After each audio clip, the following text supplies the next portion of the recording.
Friends, welcome to English கற்றுக்கலாம். Him அப்படின்னா அவன் அல்லது அவர். இதுவே டு ஹிம் அப்படின்னா அவனுக்கு அல்லது அவருக்கு, அவரிடம் அல்லது அவனிடம்.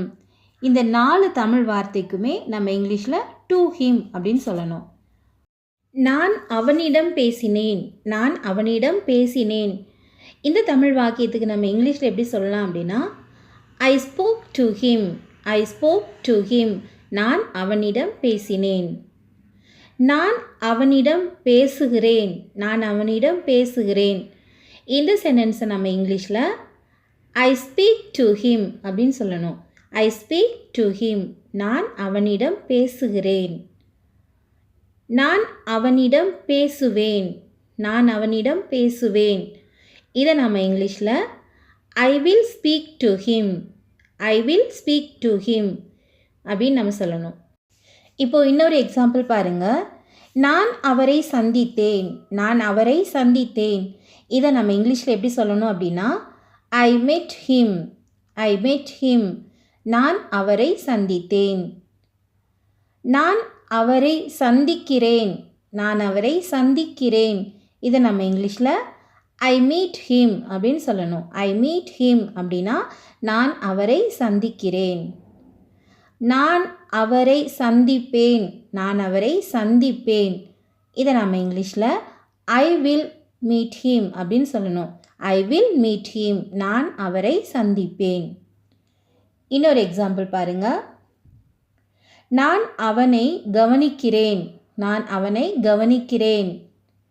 இதை நம்ம இங்கிலீஷில் எப்படி சொல்லணும் அப்படின்னா I watch him, I watch him. நான் அவனை கவனிக்கிறேன். இதுவே நான் அவனை கவனித்தேன் அப்படின்னு சொல்லணும் அப்படின்னா நம்ம இங்கிலீஷில் எப்படி சொல்லணும் அப்படின்னா ஐ வாட்ச்ட் ஹிம், ஐ வாட்ச்ட் ஹிம். நான் அவனை கவனித்தேன். இதுவே ஃப்யூச்சர் டென்ஸில் நான் அவனை கவனிப்பேன் அப்படின்னு சொல்லணும்னா இங்கிலீஷில் எப்படி சொல்லலாம்? நீங்கள் சொல்லுங்கள். நான் அவனை கவனிப்பேன். Very good. I will watch him, I will watch him. நான் அவனை கவனிப்பேன். இந்த அவனை அப்படிங்கிற வேர்டு தான் என்ன அப்படின்னா ஹிம். இந்த வீடியோ ஃபுல்லாக நீங்கள் நிறைய சென்டென்ஸ் நம்ம சொல்லி சொல்லி நம்ம படிக்கும்போது நம்ம மனசில் அது நல்லா ஆழமாக நமக்கு பதிஞ்சிடும், நமக்கு அது மறக்காமல் இருக்கும். ஸோ இந்த வீடியோ ஃபுல்லாகவே நம்ம ஹிம்மை பயன்படுத்தி பேசக்கூடிய சென்டென்ஸ் தான் நம்ம கற்றுட்ருக்கோம். ஸோ கவனமாக நீங்கள் கவனிங்க. நெக்ஸ்ட் ஒன் பாருங்கள்.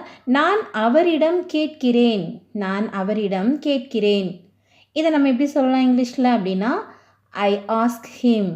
ஆஸ்க் அப்படின்னா கேட்குறது, ஹிம் அப்படின்னா அவரிடம், ஐ அப்படின்னா நான். நான் அவரிடம் கேட்கிறேன். இதை நம்ம இங்கிலீஷில் ஐ ஆஸ்க் ஹிம். அவ்வளோதான். இப்போது நான் அவரிடம் கேட்டேன், நான் அவரிடம் கேட்டேன். இதை எப்படி சொல்லலாம் இங்கிலீஷில் ஐ ஆஸ்க்ட் ஹிம், ஐ ஆஸ்க்ட் ஹிம். நான் அவரிடம் கேட்டேன்.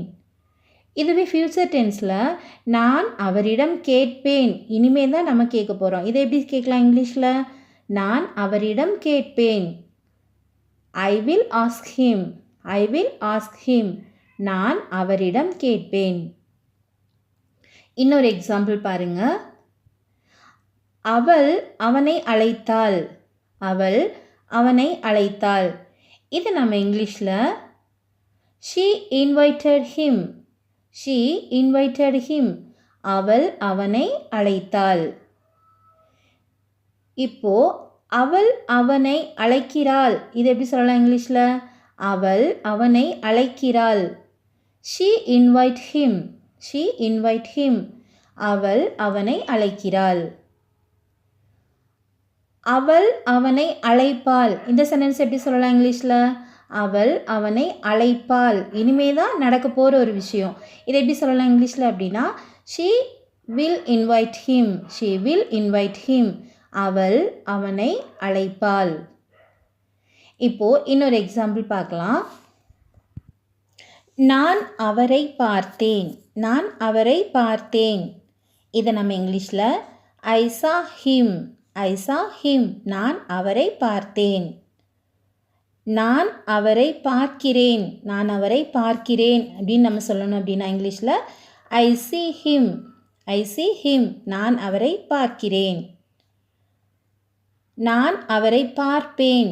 நான் அவரை பார்ப்பேன். இதை நம்ம இங்கிலீஷில் எப்படி சொல்லணும் அப்படின்னா I will see him. I will see him. நான் அவரை பார்ப்பேன். நான் அவரை பார்க்கவில்லை. இதை எப்படி சொல்லலாம்? நான் அவரை பார்க்கவில்லை. ஐ didn't see him. I didn't see him. நான் அவரை பார்க்கவில்லை. இன்னொரு எக்ஸாம்பிள் பாருங்க.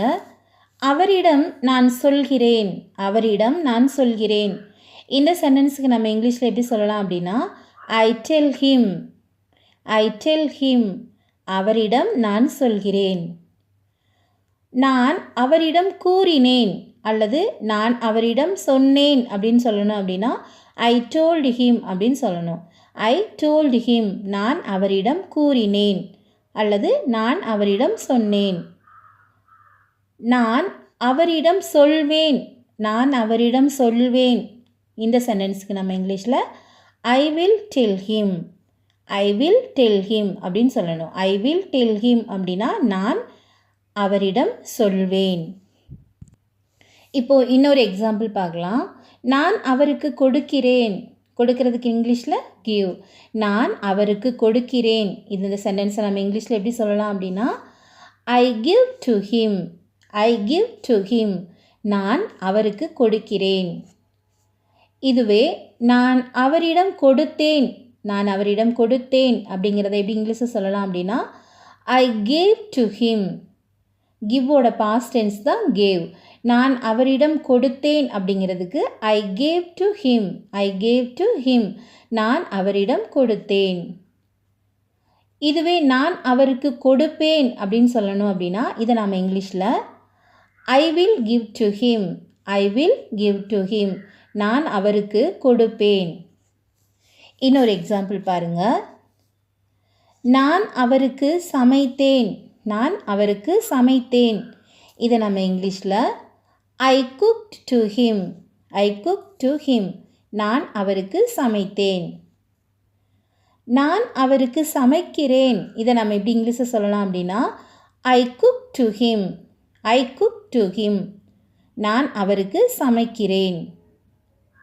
இதுவே நம்ம நான் அவருக்கு சமைப்பேன் அப்படின்னு நம்ம சொல்லணும் அப்படின்னா I will cook to him. I will cook to him. நான் அவருக்கு சமைப்பேன். ஹிம் அப்படிங்கிற வேர்டை பயன்படுத்தி நம்ம நிறைய சென்டென்ஸ் நம்ம இந்த வீடியோவில் நம்ம கற்றுக்கிட்டோம் இல்லையா? ஸோ இது மாதிரியான வீடியோக்கள் தொடர்ந்து நீங்கள் பார்க்கணும். நிறைய சென்டென்ஸு, நிறைய வேர்டுக்குரிய அர்த்தம் நீங்கள் தெரிஞ்சுக்கணும் அப்படின்னா சேனலை மறக்காமல் சப்ஸ்கிரைப் பண்ணி வச்சுக்கோங்க. வீடியோஸ் உங்களுக்கு யூஸ்ஃபுல்லாக இருந்துச்சு, உங்களுக்கு பிடிச்சிச்சு அப்படின்னா லைக் பண்ணுங்கள். உங்களோட ஃப்ரெண்ட்ஸ்க்கும் நீங்கள் மறக்காமல் ஷேர் பண்ணுங்கள். Thank you friends. தேங்க்ஸ் ஃபார் வாட்சிங்.